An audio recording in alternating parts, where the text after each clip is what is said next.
जय हिंद। आप सभी लोगों का आपके अपने इस प्यारे सा YouTube channel Bhaskar explain study पर स्वागत है। आज हम लोग बायोलॉजी के टॉप 20 प्रश्नों को करने वाले हैं जो कि हर एक एग्जाम में पूछे जाते हैं। चाहे आप यूपीएससी की तैयारी कर रहे हो या आप एसएससी की तैयारी कर रहे हो या आप रेलवे की तैयारी कर रहे हो, हर एक एग्जाम में इस टॉपिक से प्रश्न पूछे जाते हैं। तो चलिए हम लोग वीडियो को स्टार्ट करते हैं। फर्स्ट क्वेश्चन है हमारा, विटामिन बी की कमी से पुरुष में हो जाता है। विटामिन बी की कमी से पुरुष में कौन सा रोग हो जाता है? पहला ऑप्शन है रिकेट्स, दूसरा ऑप्शन है स्कर्वी, तीसरा ऑप्शन है वेरी वेरी और चौथा ऑप्शन है अरक्तता। तो विटामिन बी की कमी से जो है पुरुष में वेरी वेरी नामक रोग हो जाता है। तो पहला का हमारा ऑप्शन नंबर सी सही हो जाएगा। अगला प्रश्न है 2 नंबर। प्रश्न कह रहा है, मानव शरीर में वसा जमा होता है। मानव शरीर में वसा कहाँ जमा होता है? पहला ऑप्शन है वहा या अधिचर्म में, दूसरा ऑप्शन है वसा उत्तक में, तीसरा ऑप्शन है यकृत में और चौथा ऑप्शन है एपिथेलियम में। तो मानव शरीर में वसा जो है यह वसा उत्तक में जमा होता है। तो दूसरा का हमारा ऑप्शन नंबर बी सही हो जाएगा। अगला प्रश्न है 3 नंबर। प्रश्न कह रहा है, कौन सा प्रकीर्णन एंजाइम प्रोटीन को पेप्टोन में बदलता है? कौन सा एंजाइम प्रोटीन को पेप्टोन में बदलता है? पहला ऑप्शन है पेप्सिन, दूसरा ऑप्शन है ट्रिप्सिन, चौथा तीसरा ऑप्शन है इरेप्सिन, चौथा ऑप्शन है इंट्रेक्राइकोजेन क्राइकोनेज। तो कह रहा है कि कौन सा एंजाइम प्रोटीन को पेप्टोन में बदलता है? तो प्रोटीन को पेप्टोन में बदलने का काम करता है पेप्सिन नामक एंजाइम। तो तीसरा का हमारा ऑप्शन नंबर ए सही हो जाएगा। अगला प्रश्न है 4 नंबर। प्रश्न कह रहा है, पीलिया रोग किस संक्रमण से होता है? पीलिया रोग जो होता है वह किसके संक्रमण से होता है? पहला ऑप्शन है मस्तिष्क के संक्रमण से, दूसरा ऑप्शन है यकृत के संक्रमण से, तीसरा ऑप्शन है गुर्दा के संक्रमण से, चौथा ऑप्शन है पीलिया के संक्रमण से। तो पीलिया रोग जो है यह यकृत के संक्रमण से होता है। तो 4 का हमारा ऑप्शन नंबर बी सही हो जाएगा। देखिए, पीलिया रोग का लक्षण होता है कि जब आप लोगों को पीलिया रोग हो जाएगा तो उसमें क्या होता है कि आप लोगों का शरीर जो है पीलापन हो जाता है, पेशाब जो है मूत्र उसका भी पीला हो जाता है। तो पीलिया रोग का यह सब लक्षण है और इसको जो है इससे इससे हमारा जो है यकृत प्रभावित होता है। तो क्या हो जाएगा हमारा 4 का ऑप्शन नंबर बी हमारा सही होगा। अगला प्रश्न है 5 नंबर। प्रश्न कह रहा है, पित्त जमा होता है। पहला ऑप्शन है पित्ताशय में, दूसरा ऑप्शन है ग्रहणी या डेडुनम में, तीसरा ऑप्शन है यकृत में और चौथा ऑप्शन है पीलिया में। तो पित्त जो है यह एक पित्ताशय नामक थैली में जमा होती है। तो 5 का हमारा ऑप्शन नंबर ए सही हो जाएगा। अगला प्रश्न है 6 नंबर। प्रश्न कह रहा है, निम्नलिखित में से कौन सा अम्ल अमाशय रस में रहता है? पहला ऑप्शन है हाइड्रोक्लोरिक अम्ल, दूसरा ऑप्शन है नाइट्रिक अम्ल और चौथा ऑप्शन है सल्फ्यूरिक अम्ल। तो अमाशय में जो है हाइड्रोक्लोरिक HCl अम्ल रहता है। तो 6 का हमारा ऑप्शन नंबर छठा का हो जाएगा, ऑप्शन नंबर ए सही हो जाएगा। अगला प्रश्न है 7 नंबर। प्रश्न कह रहा है, मछलियों के यकृत तेल में किसकी प्रचुरता होती है? मछलियों का जो यकृत यकृत तेल होता है उसमें किसकी प्रचुरता होती है? पहला ऑप्शन है विटामिन ए की, दूसरा ऑप्शन है विटामिन सी की, तीसरा ऑप्शन है विटामिन डी की, चौथा ऑप्शन है विटामिन ई की। तो मछलियों के यकृत तेल में जो है विटामिन डी की प्रचुरता होती है। तो 7 का हमारा ऑप्शन नंबर सी सही हो जाएगा। अगला प्रश्न है 8 नंबर। प्रश्न कह रहा है, विटामिन डी की कमी से होने वाला रिकेट्स में शरीर का कौन सा अंग प्रभावित हो जाता है? देखिए, सबसे पहले आप लोग समझिए, विटामिन डी के कमी से रोग होता है रिकेट्स। जब आप लोगों के शरीर में विटामिन डी की कमी हो जाएगा तो आप लोगों के शरीर में रिकेट्स नामक रोग हो जाएगा, रिकेट्स नामक रोग। तो कह रहा है कि जब रिकेट्स नामक रोग होता है तो हमारा शरीर का कौन सा अंग प्रभावित हो जाता है? पहला ऑप्शन है त्वचा प्रभावित होता है, दूसरा ऑप्शन है केश प्रभावित होता है, तीसरा ऑप्शन है अस्थि प्रभावित होता है और चौथा ऑप्शन है रुधिर प्रभावित होता है। तो विटामिन डी की कमी से होने वाला रोग रिकेट्स से हमारा शरीर का अस्थि प्रभावित हो जाता है। अस्थि मतलब कहने का मतलब है हड्डी। तो 8 का हमारा क्या हो जाएगा, ऑप्शन नंबर सी सही हो जाएगा। देखिए, जब रिकेट्स नामक बीमारी होती है हमारे शरीर में और जब अस्थि प्रभावित होती है तो हमारा शरीर क्या होता है कि मुलायम हो जाता है। मुलायम कहने का मतलब है कि हमारा शरीर का हड्डी जो है कमजोर हो जाता है। इसको अभी आप लोग याद रखिएगा।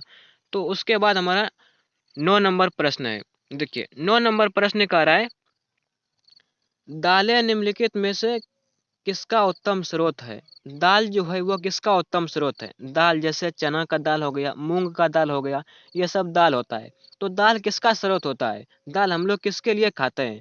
कार्बोहाइड्रेट का स्रोत होता है, विटामिन का स्रोत होता है, प्रोटीन का स्रोत होता है, या फिर वसा का स्रोत होता है। तो दाल जो है वह विटामिन का उत्तम सॉरी प्रोटीन का उत्तम स्रोत है। तो 9 का हमारा ऑप्शन नंबर सी सही हो जाएगा। अ, उसके बाद देखिए कार्बोहाइड्रेट जो है यह हमें जो है गेहूं से सबसे ज़्यादा प्राप्त होती है। आटा जो हम लोग रोटी खाते हैं उससे हम लोगों को सबसे ज़्यादा कार्बोहाइड्रेट प्राप्त होती है। विटामिन जो हम लोगों को से फल से प्राप्त होती है विटामिन। और वसा क्या होता है कि वसा हम लोगों को तेलहन वाले चीज़ों से प्राप्त होती है। जैसे हो गया, जैसे क्या तेल खाते हैं हम लोग, मांस मछली खाते हैं, तो इससे हमारे शरीर में वसा की जो है मात्रा बढ़ जाती है। और दाल से जो है हम लोगों का प्रोटीन की पूर्ति होती है। दाल प्रोटीन का स्रोत होता है। तो 9 का हमारा क्या हो जाएगा? ऑप्शन नंबर सी हमारा सही होगा। अगला प्रश्न है 10 नंबर। प्रश्न कह रहा है रतौंधी किसकी कमी से होता है? रतौंधी रतौंधी एक बीमारी होती है और ये आंखों में होती है। हमारे शरीर का जो आंख होता है उसी में जो है रतौंधी रोग होता है। और जब जिसको रतौंधी रोग हो जाता है तो उसको जो है क्या होता है कि कम दिखाई देता है। तो रतौंधी किसकी कमी से होता है? पहला ऑप्शन है ग्लूकोज की कमी से, दूसरा ऑप्शन है विटामिन ई की कमी से, तीसरा ऑप्शन है विटामिन बी की कमी से, और चौथा ऑप्शन है विटामिन ए की कमी से। तो रतौंधी रोग जो है यह विटामिन ए की कमी से होता है। तो 10 का हमारा ऑप्शन नंबर डी सही हो जाएगा। अगला प्रश्न है 11 नंबर। प्रश्न कह रहा है स्कर्वी रोग किस विटामिन की कमी से होता है? देखिए स्कर्वी रोग जो है किस विटामिन की कमी के कारण होता है? पहला ऑप्शन है विटामिन ए, दूसरा ऑप्शन है विटामिन के, तीसरा ऑप्शन है विटामिन सी, और चौथा ऑप्शन है विटामिन बी 12। तो स्कर्वी रोग जो है यह विटामिन सी के कमी के कारण होता है। तो 11 का हमारा ऑप्शन नंबर सी सही हो जाएगा। देखिए स्कर्वी रोग को दूर करने का उपाय है कि आप लोग जो है खट्टे पदार्थ ज़्यादा खाइए। खट्टे पदार्थ में जो है क्या होता है कि विटामिन सी होता है, और विटामिन सी से जो है हमारा स्कर्वी रोग दूर हो जाता है। तो 11 का हमारा क्या हो जाएगा? ऑप्शन सी सही हो जाएगा। विटामिन सी स्कर्वी रोग की कमी से होता है।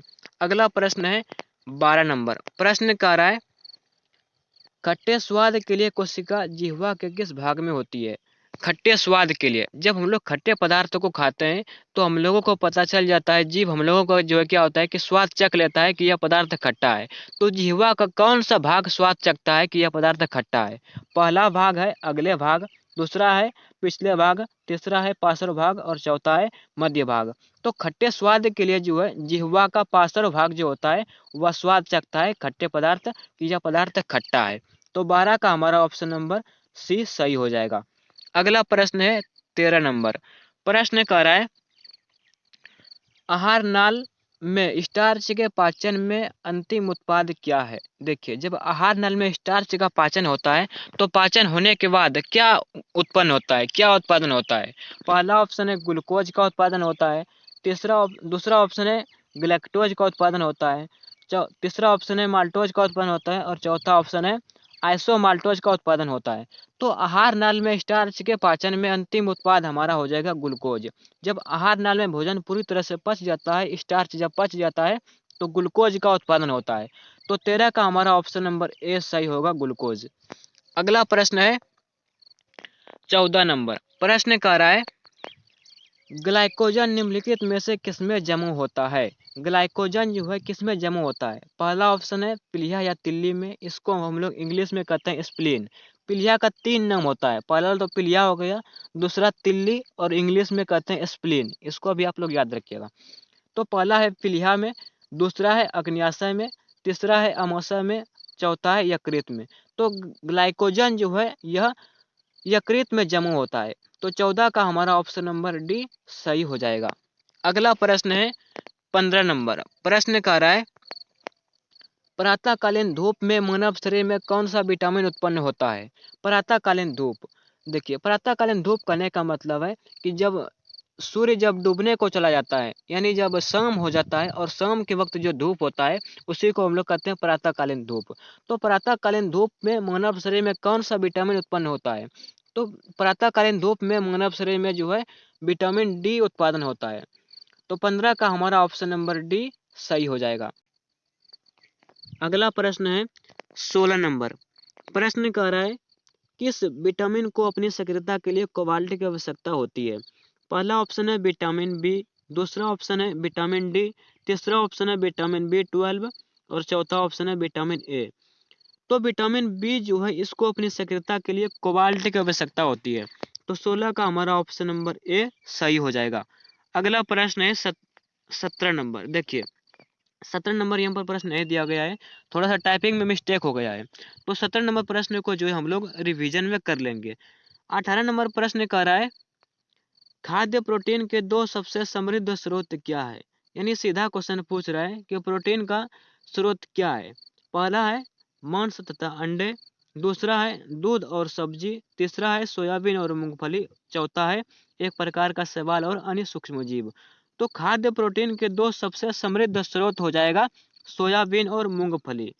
तो 18 का हमारा ऑप्शन नंबर सी सही हो जाएगा। अगला प्रश्न है 19 नंबर। प्रश्न कह रहा है नींबू के खटास किस चीज की होती है। नींबू में खटास किस चीज की होती है। पहला ऑप्शन है एसिटिक अम्ल की, दूसरा ऑप्शन है एस्कॉर्बिक अम्ल की, तीसरा ऑप्शन है टाइटरिक अम्ल की, चौथा ऑप्शन है सिट्रिक अम्ल की। देखिए यदि आप लोगों को आंसर पता हो तो आप लोग कमेंट करके जरूर बताइए कि जो है क्वेश्चन का आंसर क्या होगा। तो देखिए नींबू में खटास जो है यह सिट्रिक अम्ल के कारण होता है। तो 19 का हमारा ऑप्शन नंबर डी सही हो जाएगा। अगला प्रश्न है 20 नंबर और सबसे लास्ट प्रश्न है। 20 नंबर प्रश्न है और सबसे लास्ट प्रश्न है। प्रश्न कह रहा है निम्नलिखित में से विटामिन सी का सर्वोत्तम स्रोत क्या है। विटामिन सी का सर्वोत्तम स्रोत क्या हो जाएगा। अंडे की दर्जी, दूसरा ऑप्शन मछली का यकृत तेल, तीसरा ऑप्शन है कोड का यकृत तेल और चौथा ऑप्शन है सिट्रस फल। तो विटामिन सी जो है इसका सबसे उत्तम स्रोत और सबसे अच्छा स्रोत हो जाएगा सिट्रस फल, ऑप्शन नंबर डी। तो 20 का हमारा क्या होगा ऑप्शन नंबर डी सही हो जाएगा। यह था हमारा 20 प्रश्न जो कि हमने आपको करा दिया। उसके बाद हम लोग चलते हैं अब रिवीजन की तरफ। देखिए पढ़ने का सबसे बेस्ट तरीका होता है कि सबसे पहले आप लोग पढ़ लीजिए, उसके बाद आप लोग रिवीजन कर लीजिए और लास्ट में आप लोग टेस्ट दे दीजिए। तो मैं आपको उसी बेहतरीन तरीका से आज हम लोग इस वीडियो में आपको जो है पढ़ाने वाला हूँ। तो आप लोग वीडियो को अंत तक जरूर देखिएगा ताकि आप लोगों का इस टॉपिक से एक भी प्रश्न एग्जाम में ना छूटे। तो चलिए हम लोग चलते हैं अब रिवीजन की तरफ। पहला क्वेश्चन है हमारा। देखिए रिवीजन हम लोग थोड़ा सा स्पीड में करेंगे। पहला क्वेश्चन है विटामिन बी की कमी से पुरुष में हो जाता है। विटामिन बी की कमी से पुरुष में कौन सा बीमारी होता है। तो बेरी बेरी नमक रोग हो जाता है। दूसरा ऑप्शन है दूसरा क्वेश्चन है मानव शरीर में वसा जमा होती है। मानव शरीर में वसा कहाँ जमा होता है। तो वसा उत्तक में जमा होता है। अगला प्रश्न है 3 नंबर। प्रश्न है कौन सा एंजाइम प्रोटीन को पेप्टोन में बदलता है। तो पेप्सिन नामक एंजाइम जो है यह प्रोटीन को पेप्टोन में बदलता है। अगला प्रश्न है 4 नंबर। प्रश्न है पीलिया रोग किस संक्रमण से होता है। तो पीलिया रोग जो है यह यकृत के संक्रमण से होता है। अगला प्रश्न है 5 नंबर। प्रश्न कर रहा है पित्त जमो होता है। तो पित्त जो है पित्ताशय नामक थैली में जमो होता है। उसके बाद है 6 नंबर प्रश्न निम्नलिखित में से कौन सा अम्ल अमाशय रस में रहता है। तो अमाशय रस में हाइड्रोक्लोरिक अम्ल रहता है। अगला प्रश्न है 7 नंबर। प्रश्न है मछलियों के यकृत तेल में किसकी प्रचुरता होती है। तो मछलियों के यकृत तेल में विटामिन डी की प्रचुरता होती है। उसके बाद है अगला प्रश्न विटामिन डी की कमी से होने वाला रोग रिकेट्स में शरीर का कौन सा अंग प्रभावित हो जाता है। तो विटामिन डी की कमी से होने वाला रोग रिकेट्स में जो है हमारा शरीर का अस्थि प्रभावित हो जाता है। अगला प्रश्न है हमारा 9 नंबर। दालें निम्नलिखित में से किसका उत्तम स्रोत होती है। तो दाल जो है यह प्रोटीन का सबसे उत्तम स्रोत होता है। अगला प्रश्न है 10 नंबर। रतौंधी किसकी कमी से होता है। तो रतौंधी जो बीमारी है यह विटामिन ए की कमी से होता है। अगला प्रश्न है 11 नंबर। प्रश्न है स्कर्वी रोग किस विटामिन के कमी से होता है। तो स्कर्वी रोग जो है यह विटामिन सी के कमी के कारण होता है। अगला प्रश्न है 12 नंबर। खट्टे स्वाद के लिए कोशिका जिह्वा के किस भाग में होती है। तो खट्टे स्वाद के लिए कोशिका जिह्वा के पार्श्व भाग में होती है। तो 12 का हमारा ऑप्शन हो जाएगा पार्श्व भाग। अगला प्रश्न है आहार नाल में स्टार्च के पाचन में अंतिम उत्पाद क्या है। तो आहार नाल के पाचन में स्टार्च के पाचन में अंतिम उत्पाद हो जाएगा हमारा ग्लूकोज। अगला प्रश्न है 14 नंबर, ग्लाइकोजन निम्नलिखित में से किसमें जमा होता है? तो ग्लाइकोजन जो है यह यकृत में जमा होता है। अगला प्रश्न है 15 नंबर प्रश्न है, प्रातःकालीन धूप में मानव शरीर में कौन सा विटामिन उत्पन्न होता है? तो प्रातःकालीन धूप में जो है मानव शरीर में विटामिन डी का उत्पादन होता है। अगला प्रश्न है 16 नंबर, किस विटामिन को अपनी सक्रियता के लिए कोबाल्ट की आवश्यकता होती है? तो विटामिन बी जो है उसको अपनी सक्रियता के लिए कोबाल्ट की आवश्यकता होती है। अगला है 17 नंबर प्रश्न, जो हमारा वहां पर छोटा था। 17 नंबर प्रश्न देखिए क्या है, मानव शरीर में संक्रमण को रोकने में मदद करने वाला विटामिन है। तो मानव शरीर में संक्रमण को रोकने वाला मदद करने वाला विटामिन विटामिन ए हो जाएगा। तो इसको आप लोग याद रखिएगा। अगला प्रश्न है हमारा 18 नंबर, खाद्य प्रोटीन के दो सबसे समृद्ध ज्ञात स्रोत क्या है? तो खाद्य प्रोटीन के लिए हमने आपको ऊपर बताया था कि दो सबसे समृद्ध स्रोत हो जाएगा सोयाबीन और मूंगफली। अगला प्रश्न है हमारा 19 नंबर, नींबू में खटास किस चीज की होती है? तो नींबू में जो है खटास सिट्रिक अम्ल की होती है। अगला प्रश्न है 20 नंबर, निम्नलिखित में से किस विटामिन निम्नलिखित में से विटामिन सी का सर्वोत्तम स्रोत क्या है? तो विटामिन सी का सर्वोत्तम स्रोत हो जाएगा सिट्रस फल। तो यह था हमारा 20 क्वेश्चन जो कि हमने आपको रिवीजन करा दिया। उसके बाद हम लोग चलते हैं, अब हम लोग टेस्ट दे देते हैं 5 क्वेश्चन का।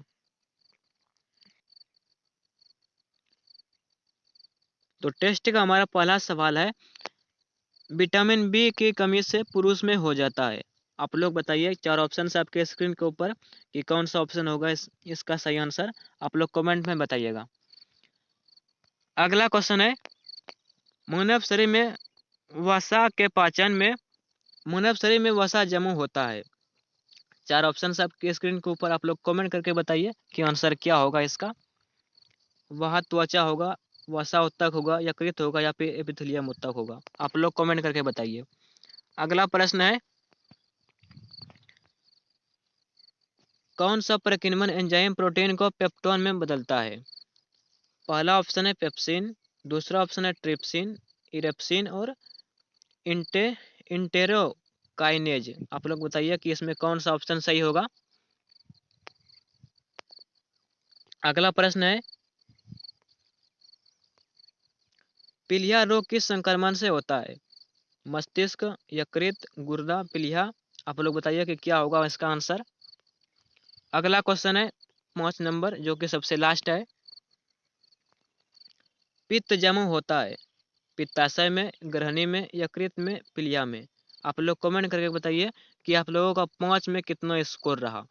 तो यह था हमारा जो है 20 क्वेश्चन, जो कि हमने आपको सबसे पहले क्या किया उसको पढ़ाया, उसके बाद रिवीजन कराया और लास्ट में हमने 5 क्वेश्चन का टेस्ट भी दे दिया।